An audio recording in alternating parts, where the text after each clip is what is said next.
The morning the helicopter came, Thomas Jefferson Santos was washing dishes. It was one of those thin, ordinary mornings that feel like a rehearsal for nothing.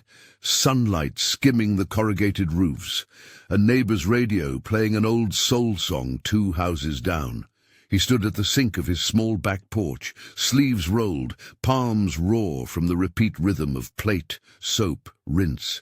The kitchen smelled of lemon cleaner and coffee. His hands moved on muscle memory, dry, scrub, flip, set, when the air above him changed. A blade cut the sky, first a distant thrum, then a wind that pressed dust into his shirt and lifted the newspaper on the table into a short, frantic dance. He looked up without thinking. A helicopter lowered itself into the open lot beside his modest row of homes, its rotors throwing up a halo of dust and paper. For a moment everything, the laundry on the line, the stray cat, the sputter of a street vendor's cart, seemed to pause just to watch. 2 well-dressed figures stepped off, coat collars up against the gust. One held a leather portfolio, the other shaded her eyes against the rotor wash. They walked across the dust toward his door, as if they were sure he would be waiting. Thomas rinsed a plate and held it a second too long so the water would run clean. He had not expected visitors, and he had not expected helicopters. He had not expected, 20 years earlier, that a single tray of leftover stew would set a course that cut through lives like a blade. If you like stories where quiet courage changes the world, subscribe for more. 20 years before the helicopter cut the sky, the city belonged to night and fluorescent light. Thomas's degree, a faded certificate from a small state university, lay folded in a drawer under a stack of unpaid bills. He had studied business because someone in his family told him it was practical, because he liked the way ledgers made sense, because he thought he could someday make things add up for the people he loved. Instead, he washed plates, swept floors, and emptied the deep fryer at a place called the Golden Fork, where the booths were vinyl and the pockets of the regulars were lined with loud talk and little kindness. His mother, Mrs. Rutt, had diabetes that made itself known in slow, stubborn ways. Some nights her hands twitched. Sometimes the tremor was a whisper. Sometimes it sang louder, and she needed the sugar meter and someone with a steady calm to count pills and change bandages. Thomas took the earlier shift at the restaurant so he could be home in the evenings. He learned how to disguise his exhaustion. He learned how to make a single meal feed both of them for days. He learned to fold his degree away and live as if the world required only his shoulders and not his paper. Eli and Nina slipped into his life like a season. They were children, barely more, with hands that looked older than they were and clothes that smelled of winter. They came after closing, tucked into the alley behind the restaurant because alleyways collect secrets and sleeping shoulders. Thomas found them there. One night a scraping sound, the bright eyes of a boy peeking from between boxes, a smaller girl holding her knees tight to her chest. He could have walked on. He had enough quiet to keep to himself. Instead, he wrapped them in leftover bread and a bowl of soup in Tupperware. He left it on the trash can lid and tapped twice on the metal so they would know it was safe. He did it again the next night and the next. The thing about small acts is that they don't build themselves as history. In the moment, they are simply what a person does because they cannot stomach cruel absence. Thomas did not announce the food. There are such things as pride and fear. There is also protocol at a restaurant where the owner measures loyalty like profit margins. He taught the kids to eat standing up, to smear crumbs away from corners, to avoid the hour when late-night staff made decisions about bodies. He smiled at them with nothing but his mouth and a double portion of stew wrapped in foil. Robert Manning noticed. Manning owned the Golden Fork.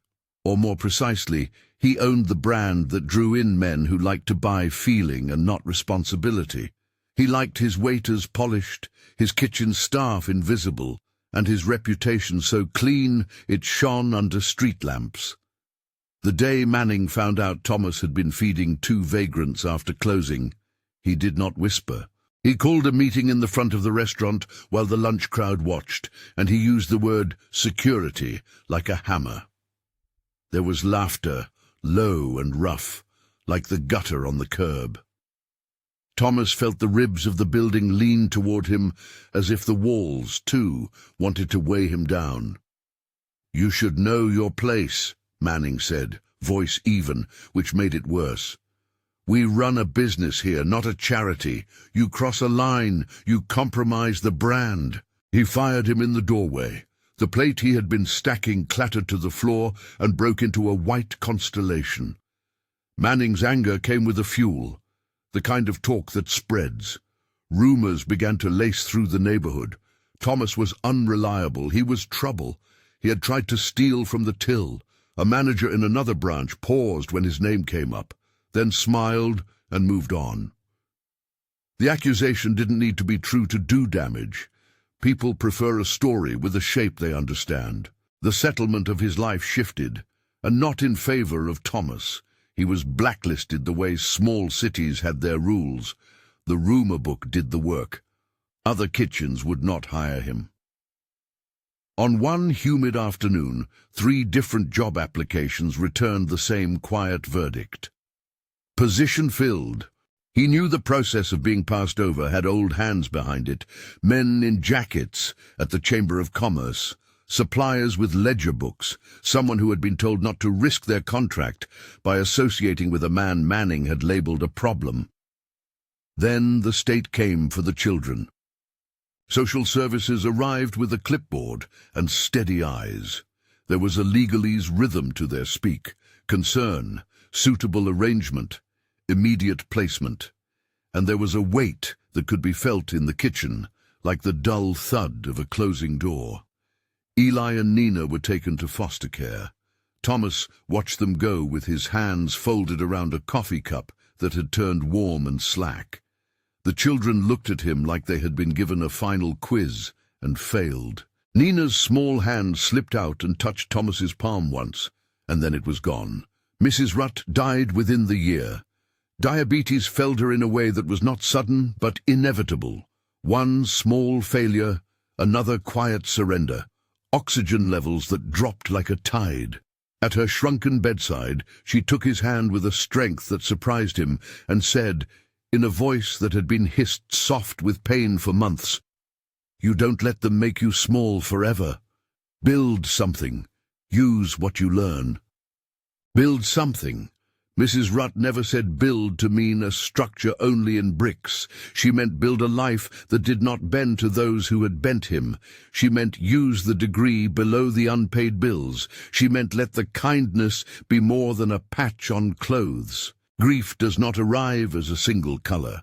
For Thomas, it was a gray with edges, on nights when he dreamed of the children's thin faces, when he replayed Manning's laughter like a needle stuck in a groove. He could have left the city. He could have swallowed his name and kept moving. Instead, he did something quieter and colder. He gathered evidence. Gathering evidence was not a thrill. It was work. It took the temperature of his nights and made them practical. He began with what was visible: invoices tossed into bin bags behind the restaurant, receipt stubs shoved under counters, menus with penciled corrections. He learned to watch when managers walked out to private phone conversations behind the storeroom doors. He took notes. He wrote down names that floated like seeds in gossip. Supplier names, investor names, the kind of tax shelter phrases that sound like a politician's favorite rumor. He did it without bravado. He did it with a notepad and a pen he kept in the inside pocket of his jacket. On a bus, he would read deposits on a ledger left on a cafe table. On nights when he cleaned office towers, he folded the discarded runoff of corporate meetings into his plastic grocery bag. Proposals, invoices, contract addenda, the paper ghosts of deals that didn't require him to break a law to possess. He learned the rhythms of offices, how someone crossing the atrium at 4 in the morning often left the ledger half open, how a CFO's assistant used an unsecured printer to make a copy that sat on the machine for 20 minutes before being rescued. Thomas was careful.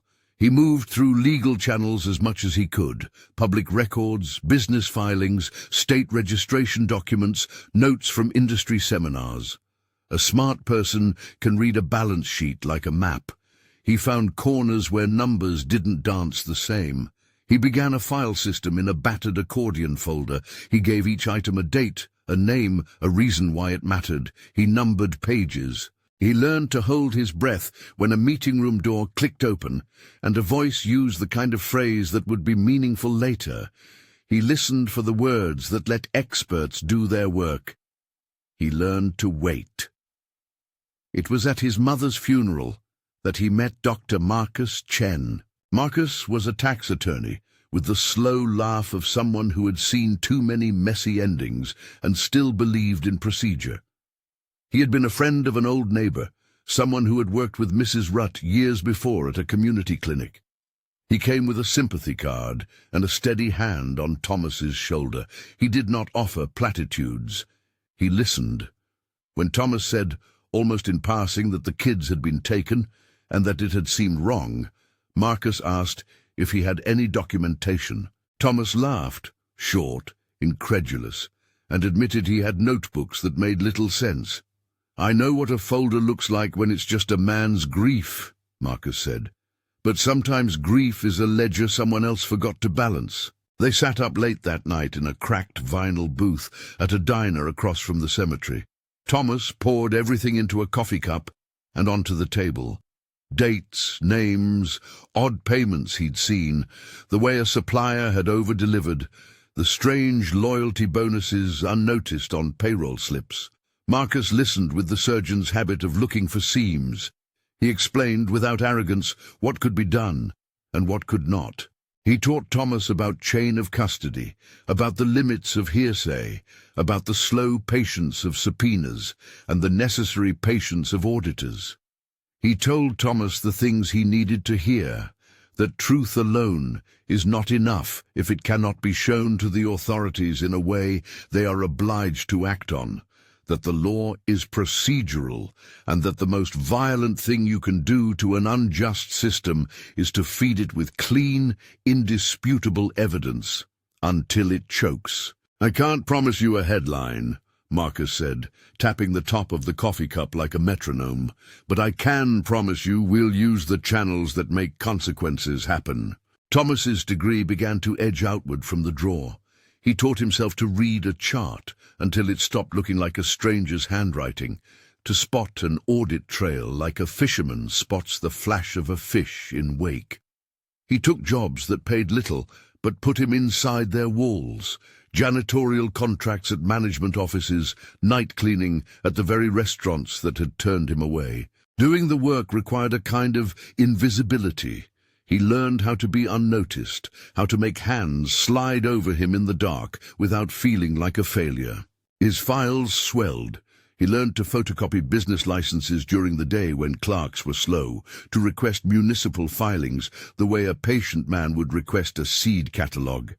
He filled boxes with highlighted names and circled numbers.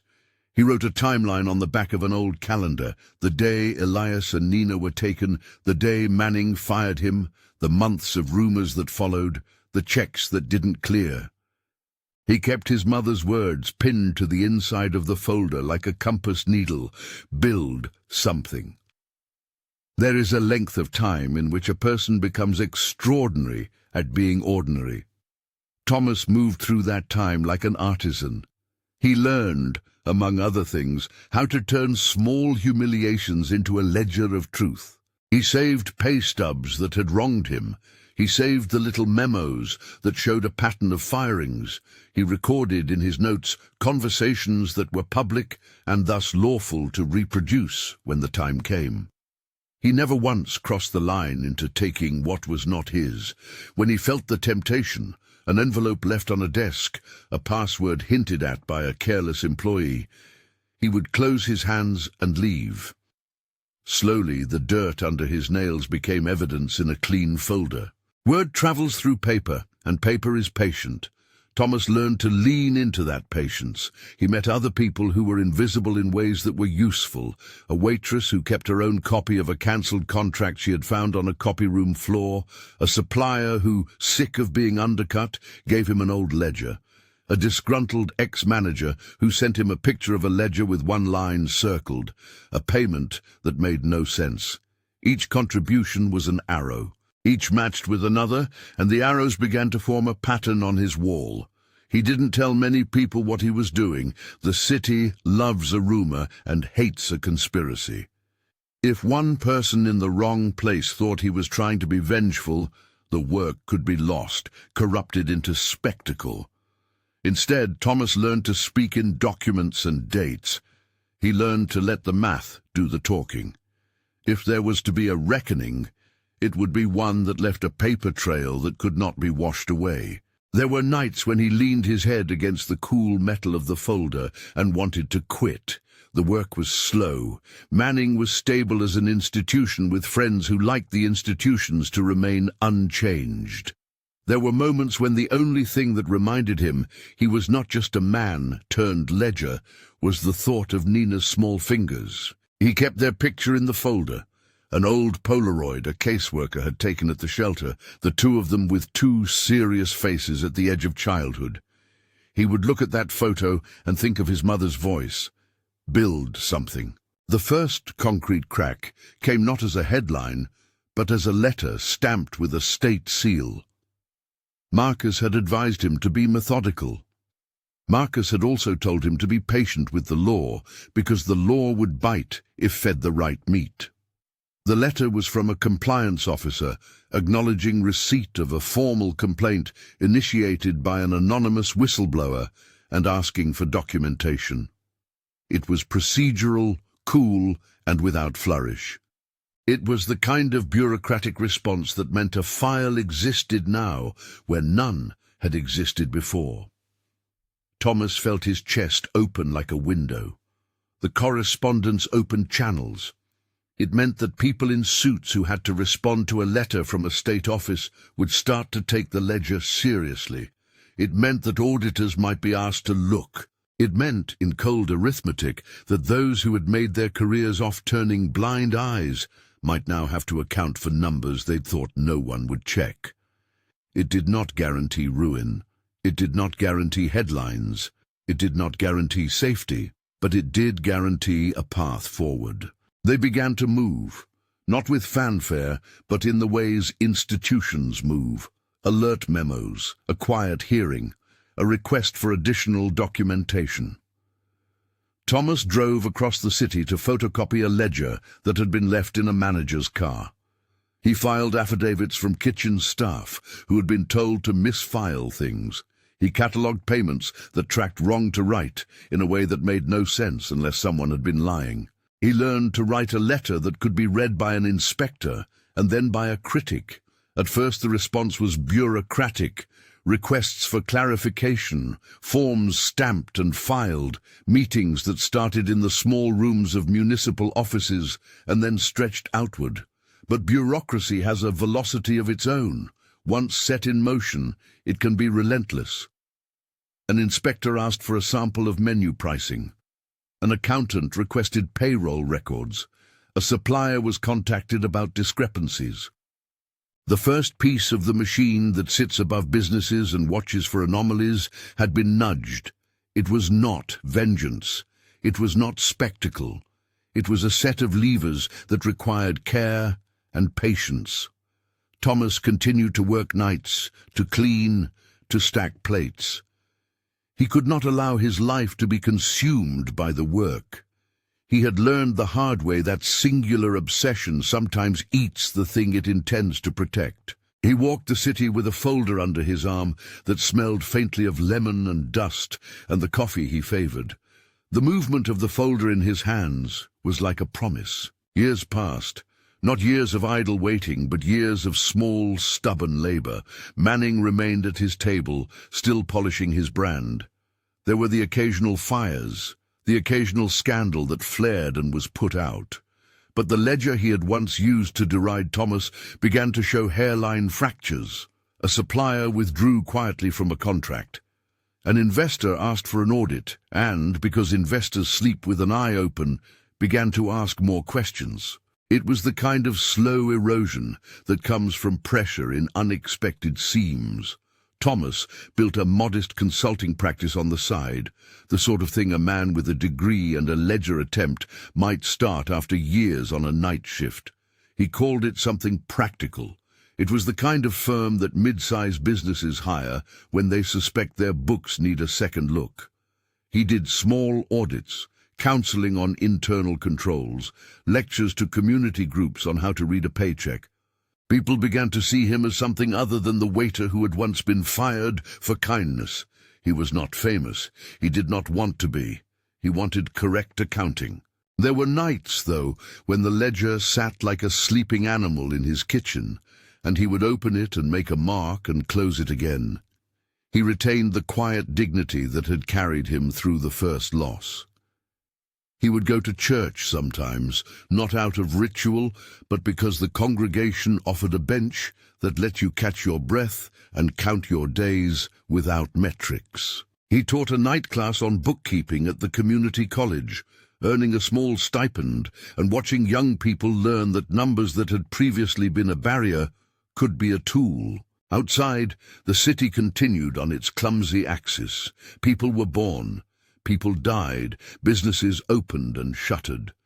Manning's restaurants continued to pull in customers who grew fond of the same booths and the same brand of conversation that needed no introspection. But somewhere between paper and pressure, between a letter stamped in a municipal office and a supplier's phone call, things began to squeal. Thomas received the first sure sign of consequence. The afternoon, the local paper ran a thin column about questions raised over food service contracts. It was modest. 2 columns, not even on the front page. It mentioned inconsistencies and pending inquiries. There were no names. The headline was a small, practical thing, but when he read it, he folded it and held it to his chest the way someone holds a letter from a loved one. He answered the phone less and less. He watched instead for the next small proof that the work could be counted. For every step forward, there were 2 moments of doubt. Each doubt felt like salt in an open wound. Each one required him to stand up again and keep walking. Thomas also kept a private ledger for himself. He marked dates with small notes: Eli birthday, Nina school record. Times when he had glimpsed the pair in the periphery of his life. One foster home placement that had been near the interstate, a name on a document that matched what he remembered. He did not know if he would ever find them again. He held no entitlement. He wanted, in the simplest human way, to make right what had been taken. When the folder shifted from being a ledger of grievance to a tool for others, he began to think about building in larger terms. He had worked at the edges of the system long enough to know its weaknesses. He had seen how institutions rewarded those who bent rules in private and punished those who bent them in public. What he wanted secretly was a place where hurt people could learn to read papers and call auditors without the world laughing at them. He wanted a school that taught young people how to keep accounts and build a life where being black and skilled did not have to be a contradiction. He had a degree. He had a file cabinet full of evidence. He had a name murmured in staff rooms as someone who had been wronged. The only thing missing was the light enough to begin. The morning the helicopter came, the folder sat on his kitchen table. He had just finished a night cleaning at a downtown condominiums association, had been up all night polishing elevators and replacing burned-out light bulbs, and had come home in the weak grey of dawn. He had coffee steeping and plates cooling in a rack, the rotors through dust. The 2 figures crossed the lot and approached his front stoop, as if they had always intended to. He wiped his hands on a dish towel and set the folder into a briefcase. He did not rush. He had learned that hurrying makes mistakes. The doorbell sounded, a polite, insistent chime, and he opened. Their faces were lit by a long day's promise. The woman was in a crisp suit, hair pulled back, a folder tucked under her arm. Her eyes were steady in the way of someone who had learned to keep her center. The man beside her wore a plain jacket, hands that had the adroitness of someone who knew kitchens. They had both flown in, Thomas could now see, from a life that did not resemble theirs 20 years ago. The woman's cuffs had evidence of a life in courtrooms. The man's jacket smelled faintly of wood and olive oil. Something in Thomas recognized them like a muscle memory. He had a photograph in the folder that opened in his briefcase the way a door opens on a hinge. 2 children, smaller by a decade, a boy with an honest face and a girl with a set jaw. He hadn't expected the moment of recognition to feel like a light being turned on. The woman took a step forward, and for the first time Thomas heard the ripple of a voice that was both new and terribly familiar. "Mr. Santos?" she asked, and the sound of the name in her mouth folded into the dust-blown air the same way a prayer does. Soft, astonished. He reached out without thinking, as if to verify the height of those years, and then realized he was doing the same old thing, measuring people against memory. The man squared his shoulders and smiled in a way that carried the manner of someone who had learned to keep a kitchen running under pressure. They had come by helicopter. He could guess about resources, about connections. He could guess nothing, though, about why they had chosen him after so long. The rotors still hummed in the distance like an unfinished sentence. "Thomas," the woman said, and in her voice was something like an apology and an offer combined. "We have been looking for you." He felt the folder under his arm like a small, faithful animal. He had prepared for years. He had built his ledger, learned the slow arithmetic of accountability, and lived through nights when the only thing that kept him upright was the memory of a child's small hand. But he had not prepared, he realized, for the exact way the moment would cut open, how a life would fold in on itself like paper, revealing a photograph long kept. He stepped back into the doorway and paused. The morning air smelled of lemon cleaner and new dust and something like possibility. The two of them stood with a confidence grown from years of work that had hardened into resources. Thomas looked at the face of the woman and saw the line of Nina's jaw. He looked at the man and saw the tilt of Eli's chin. The helicopter's blades slowed. The light bent through the dust. The folder under his arm felt heavier than before. He thought of his mother telling him to build something. He thought of a tray of stew left on a trash can. He thought of the quietness of years spent making ledger pages that might someday be read. "Come in," he said at last, and the sound of his voice surprised him by being both steady and small. He took a breath and stepped back so they could cross the threshold, not yet knowing what would be asked of him, not yet knowing if the work he had done would be enough to rebuild what had been taken. They passed through his modest living room like travelers entering an old home, gentle, careful. There was a moment when the woman set her folder on his kitchen table and, with the casual intimacy of someone who had spent a decade reading statutes and case law, opened it on the exact page his own documents had been folded shut upon. There, on top of her stack, was a clean printout with a logo he recognized as belonging to an institution that helped coordinate community redevelopment. Beside it was a list of names and a single line that could mean everything: Proposal for Collaborative Foundation. Thomas sat down, as if the chair could anchor him. Outside, the helicopter settled into a hush. 20 years, the man said.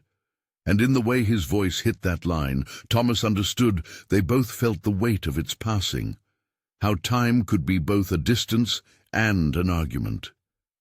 The woman looked at him the way someone looks when they are about to ask for something true.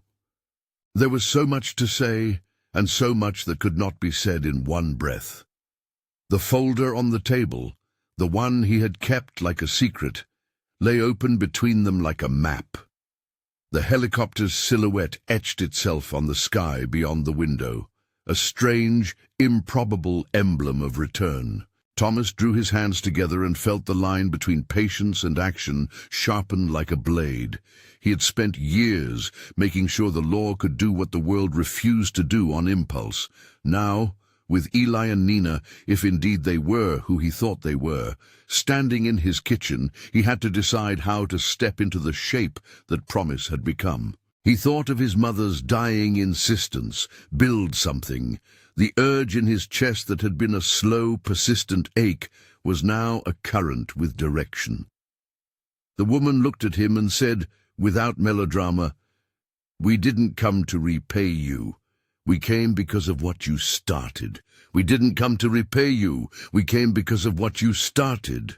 The words landed in the kitchen like a bowl set carefully on a table. Thomas watched the woman, Nina, as if looking at an old map with new lines drawn across it. Her hands rested on the proposal, fingers splayed on the paper with the familiarity of someone who had argued before committees and read contracts until their edges softened. Eli, beside her, watched Thomas's face the way a cook watches a pan, attentive for the first sign of heat. Nina's voice was quiet, deliberate. "We grew up thinking we owed what we were given. For a long time we thought we'd owe you nothing because we had nothing. Then we learned how to change the ledger." She told him, in pieces that fit together like common-sense math, what had happened after the thin column in the paper. The filing that Marcus had started, the one that had opened a bureaucratic door, had widened. Marcus had quietly handed portions of Thomas's folders to auditors who knew how to read between lines. There had been subpoenas, requests for records, and a careful funneling of authenticated documents to the right offices. The first audit had revealed discrepancies in payroll and vendor payments. The inspector's report had noted unsanitary conditions in a back kitchen, not because Thomas said so, but because a routine compliance review had required a physical inspection triggered by the financial irregularities. Nina spoke of an investigator who had once worked for a health department and who, because of his own conscience, turned over time-stamped photographs of expired storage logs. There was an accountant who had been embarrassed by what he saw and who signed a sworn affidavit. There were former employees who walked into a reporter's office with a spiral-bound notebook and the courage to say on record that they had been instructed to misreport hours and to hide payments. Every step had been procedural, meticulous, affidavits notarized, sworn statements, chain of custody for documents, audit trails that showed money transferred in ways that had no business logic. "It wasn't instantaneous," Nina said. "It was a series of small rites, paperwork, memos, signatures that lined up the way you taught them to. There had been a journalist," she continued, "who refused to accept name-free claims. He wanted receipts. He wanted an accountant who could explain why a vendor payment matched a personal contract. He wanted a voice from a bank who would confirm an odd offshore distribution. Marcus found the right legal channels and the right reporters. The reporter ran a month-long piece that connected payroll manipulations to supplier kickbacks and showed invoices that had been duplicated and funneled through shell companies. The article didn't scream. Its power lay in its calm accumulation. It showed receipts, redlined contracts, photos of expired storage, interviews with former employees. It had that economy of fact that made injustice look less like narrative and more like arithmetic. The public reaction was steady. Letters to the editor, a municipal probe, investors who hated uncertainty calling conferences and asking for emergency audits. An insurer refused to renew a policy. A bank placed a hold on lines of credit pending review. An inspector visited and found health code violations so clear they triggered immediate fines and a temporary suspension of permits at 2 of Manning's locations. Those suspensions were not a spectacle. They were legal effects of documented violations. A corporate insurer's clause about material misrepresentation had been activated when an accountant testified that a set of financial statements had been intentionally adjusted. Manning's empire, which had seemed sturdier than the concrete of his flagship, began to crack in the way an old plaster does when water has worked unseen behind it. Contracts that had been his protection loosened. Vendors who had depended on his chain began to worry about their own ledgers. For every document Thomas had kept, a corresponding administrative rule popped into view that made the numbers difficult to defend. The cascade was granular and inevitable. Audits that took months, yes, but for those months the men who had been complacent began to sweat. Thomas listened as if the story being told in his kitchen was not about him, but about the way a city could be coaxed into justice by the slow, practical application of evidence. He felt both vindication and a restraint that had been softening over the years. He had never wanted spectacle. He had wanted the law to do its work, and he wanted the workers, those whose hours had been hidden, whose tips had been misallocated, who had been humiliated, to be heard. Did any of it go to court? He asked. Nina's eyes flicked to Marcus's name on the document. Civil suits, yes. The state opened a tax investigation. Employees filed claims. The health department's suspension gave leverage to the civil attorneys. There were negotiations, settlements, restitution funds set up for wronged workers. Manning lost licenses in 2 municipalities and had to declare bankruptcy on his restaurants to try to shield personal assets. He didn't go to jail. This was about accountability through regulatory and civil channels, not criminal theater. Our aim was to make sure restitution and structural changes happened. Paid wages, new oversight, independent auditors on the board of any reopened locations.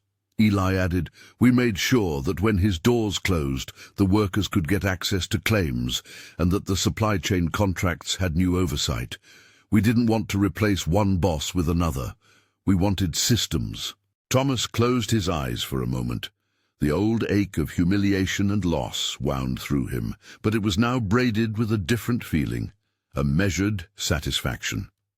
The man who had shouted at him in front of diners had been stripped of what mattered most in his domain, untouchable reputation. It had not been revenge, it had been consequence. You were young, Thomas said finally. What made you come back? You could have kept moving. Eli shrugged in an unruffled, practiced way. We had to learn our own tools. Nina went to law school on a scholarship and kept pushing on labor rights.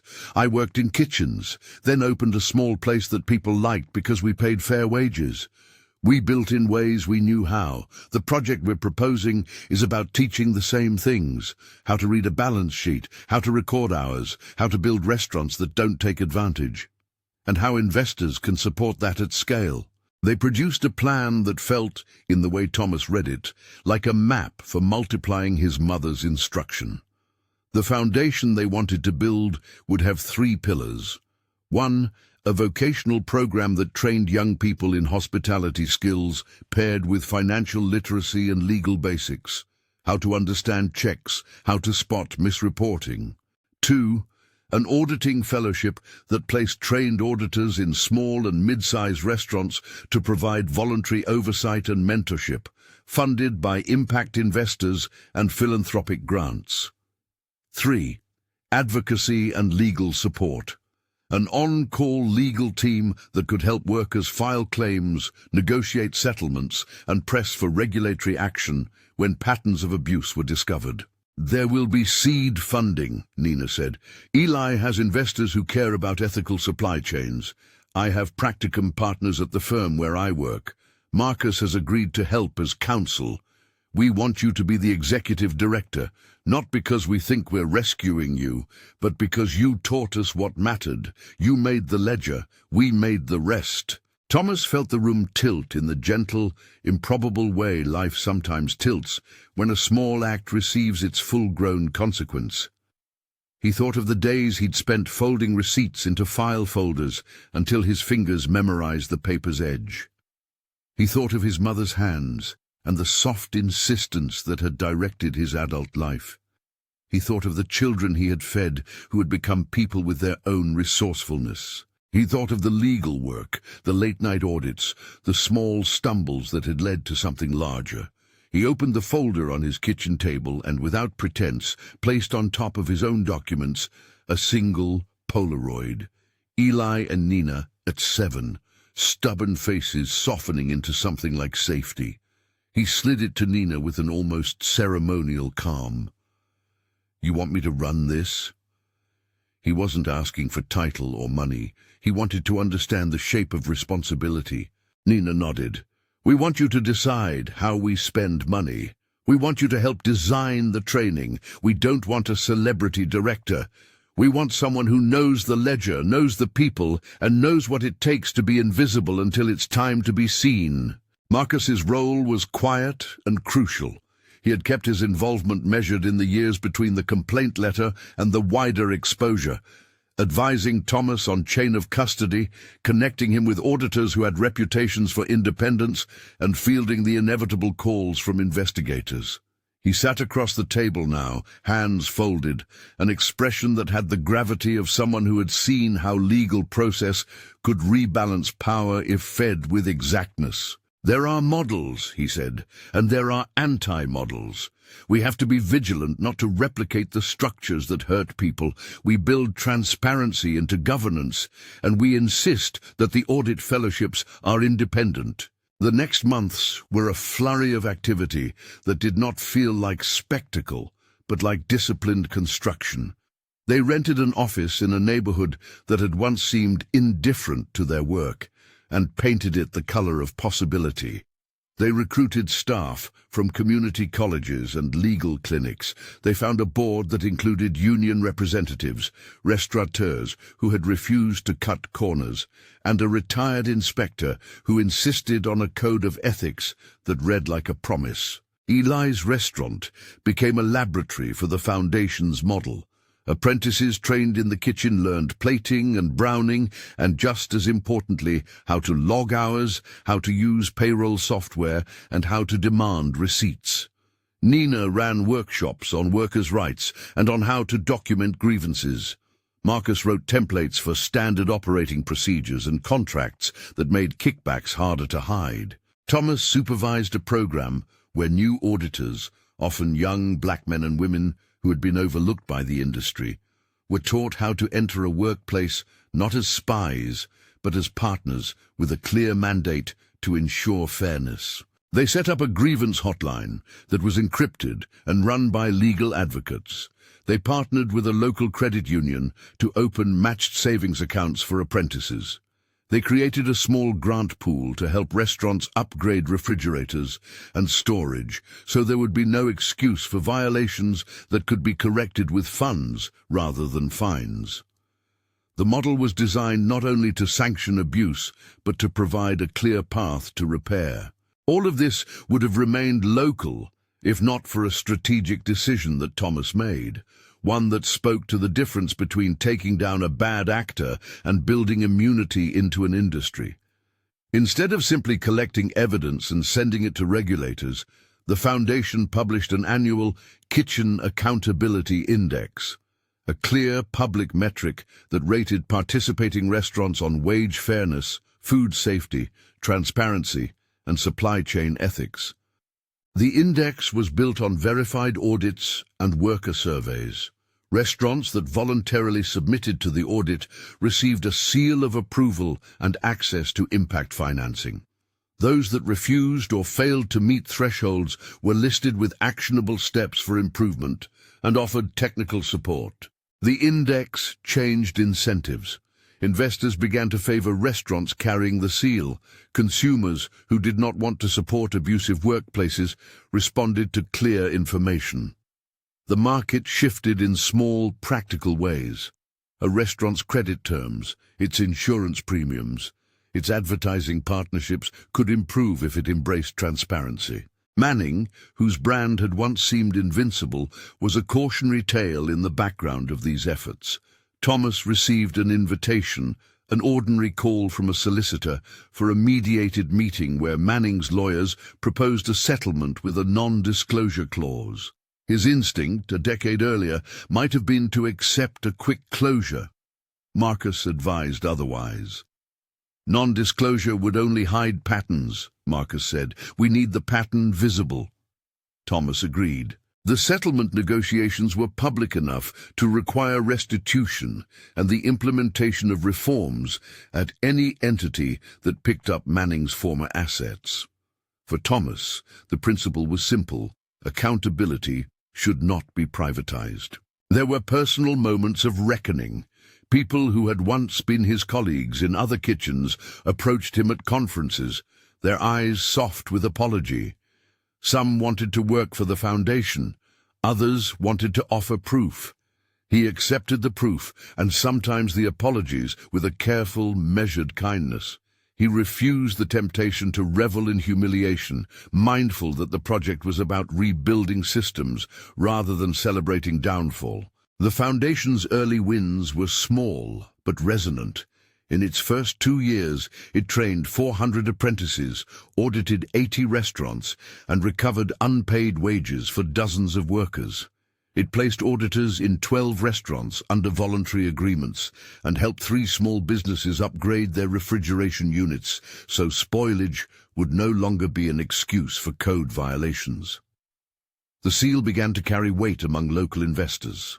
Thomas, once the invisible man at the Golden Fork, now spoke at community forums and conferences, always with a clear, soft authority. He taught others how to hold institutions to standards without turning the work into spectacle. It was in one of those early years, standing at that same cracked vinyl booth across from a diner where he had once sat with Marcus after his mother's funeral, that Thomas felt the quiet shape of closure. He had, in his mind, drawn the arc from a plate of stew to a foundation that trained hands to be skilled and eyes to be discerning. The work was far from complete, but the ledger had changed. And then, 2 decades after the first Tupperware bowls had been left on a trash lid, the helicopter had come to his door. The reunion in the kitchen had been the chance to stitch together the past and the future. Eli and Nina had not arrived merely to ask. They had arrived with capital commitments, board members ready to sit, and partnerships with community colleges and impact investors. They had also come with a humility that made the meeting feel like a shared project rather than a coronation. They wanted Thomas to be the foundation's heart, not its statue. "I want us to be a place where someone like my mother or like your mother could go and find both dignity and a clear way forward," Nina said. "Not pity, tools." Thomas accepted the position, not because he wanted prestige, but because he recognized that his particular experience mattered. He was a man who had learned how to translate small indignities into administrative proof, how to turn shame into documents that could be used to enforce accountability. That skill, he realized, was rare. It was the kind of human capital that could not be bought. The Foundation's work over the next decade was a ledger of its own. It scaled carefully, opening satellite training sites in neighborhoods that had been food deserts. It designed curriculum with community colleges, short, intensive modules on food safety and bookkeeping, paired with internships at partner restaurants that carried the seal. Investors underwrote stipends so apprentices could afford the cost of living while they trained. A fellowship program, co-managed with a regional auditors association, produced dozens of independent auditors, many of whom came from the same neighborhoods as the apprentices. There were setbacks. Not every restaurant changed. There were audits that exposed abuse so deeply embedded that litigation was lengthy and costly. There were donors who wanted quick headlines and grew impatient with the slow, methodical work of culture change. Thomas learned, often the hard way, to hold steady to the long game. He reminded his staff frequently that accountability was not instantaneous. It was structural. At the Foundation's 5th anniversary gala, Nina delivered a short speech that said simply, "We are proof that small acts can become architecture." Cameras flashed. The Foundation had already helped more than 3,000 people find apprenticeships with living wages, and it had recovered hundreds of thousands in unpaid wages through settlements and compliance agreements. Eli's restaurants employed many of the foundation's graduates, paying wage premiums and offering pathways to management. Marcus served as general counsel, keeping the foundation's governance transparent and resilient. For Thomas, the public honors were secondary to a private truth, that justice, when pursued with patience and guided by systems, built things that outlived anger. He taught newly minted auditors to measure not only infractions, but also capacity-building needs. He insisted that the foundation's hand never be punitive without accompanying remediation. He had seen too often how punishment without repair merely shuffled loss from one hand to another. One afternoon, years after the initial helicopter moment, a journalist asked him whether he felt vindicated. Thomas considered the word like one might consider a coin with two faces. He answered with the kind of clarity that had become his hallmark. "Vindication is not mine to hold," he said. "I don't want a personal ledger. I want a system that balances. If that looks like vindication to someone, then fine. But the point is that people's lives are improved." That line, "The difference between revenge and justice is that justice builds," became central to his public remarks. It was a phrase that made its way into op-eds and panels and was quoted in a few interviews. People liked it because it was both clear and practical. For Thomas, it was the distillation of his mother's last instruction: build something. In private, Thomas remained a man of small domestic rituals. He still washed his own dishes. He still kept his old folder, though now it lived in a safer office drawer with other historical documents. He sometimes took long walks through neighborhoods where apprentices lived, listening to stories and occasionally dropping by kitchens to watch someone blunt a knife the way he had once been taught. He kept his degree in a frame in his office, not for show, but to remember the simple fact that learning can be a tool for repair. The foundation's reach extended beyond restaurants. Its model, an index, training, and voluntary audits paired with remediation funds, was adapted in other service industries by groups that had observed its effectiveness. Thomas found himself consulting with a coalition of laundromats and small manufacturing firms who wanted to apply the same principles. The work expanded in a way that remained grounded in local communities. Eli and Nina continued to be not only leaders, but collaborators. They returned to Thomas's house sometimes without a helicopter, walking in with takeaway bags and stories of a new apprentice who had just been promoted, of an investor who had shifted funds after seeing the index. They kept him close to the reality of the kitchens that birthed this work. On certain anniversaries, they went back to the alley behind what had been the Golden Fork and hosted a community barbecue, not as a triumph, but as a ritual of remembering and recommitment. One such anniversary, standing by a grill that hissed and sent up a comfortable smell of charred onion, Thomas felt the same soft shock he had felt when the helicopter had first blotted the sky. He watched apprentices serving plates they had learned to balance with both skill and pride. He saw young auditors explaining financial entries to a manager who had once believed a ledger was a thing for men in suits to hide behind. He thought again of his mother telling him to build something. The helicopter, which had for Thomas become a symbol more than a machine, had arrived as a simple bridge across years. It had announced return, success, and the possibility of reunion. But the true machinery of change, he understood, was quieter. It was legal forms filed on time, auditors who refused to ignore irregularities, investors who cared about ethics. The helicopter was the cinematic image that brought attention. The slow work was what reshaped lives. There were difficult choices along the way.